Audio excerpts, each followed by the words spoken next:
இனிமே இந்த வீட்டுல நிரந்தரமா தங்குறதா முடிவு பண்ணிட்டேன்.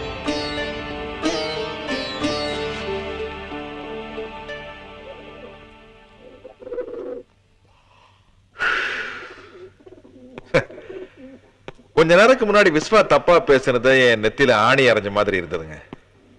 இப்ப அந்த ஆணியை புடுங்கி எரிஞ்சிட்டு அதே இடத்துல கடப்பாறை இறக்கிட்டீங்களே. 4 செவத்துக்குள்ளே வாழ்ந்ததுனால உங்களுக்கு நட்பை பத்தி அதிகமா தெரிஞ்சிருக்கு, நியாயம் இல்ல. இந்த உலகத்துல ஒருத்தர் அப்பா அம்மா இல்லாம இருந்துடலாங்க, அண்ணன் தம்பி இல்லாம இருந்துடலாம், அக்கா தங்கச்சி இல்லாம இருந்துடலாம், ஏன் காதலையும் கூட இல்லாம இருந்துடலாம்.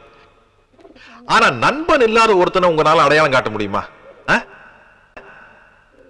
எனக்கு இருக்கிற ஒரே ஒரு நண்பன் என் விஸ்வாங்க.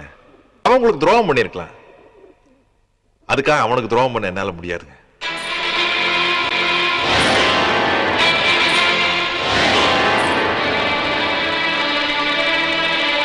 நீங்க என் நண்பனோட காதலிங்கிற ஒரே ஒரு காரணத்துக்காகத்தான் உங்களை வானத்தை விட அவசரத்தில் உட்கார வச்சிருக்கேன்.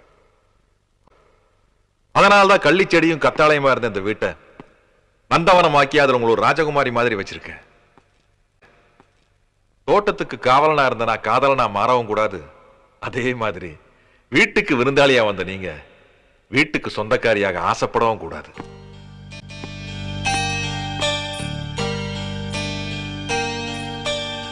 என்னைக்கு உங்களை என் நண்பனோட காதலியா பார்த்தனோ அன்னையில இருந்தே உங்களை என்னால வேற மாதிரி பார்க்க முடியும். என்ன பொறுத்த வரைக்கும் 5 வயசுல அம்மாவை அம்மான்னு தான் சொல்றோம், 50 வயசுலயே அம்மான்னு தான் சொல்லணும். உங்களுக்கு தீபாவளிக்கு உடுப்புகளை மாத்துற மாதிரி உறவுகளை மாத்தக்கூடாது. அவசரத்துல என்னமோ பேசிட்டேன், தயவு செய்து என்ன மன்னிச்சிருங்க. தப்பு என் மேலதான்.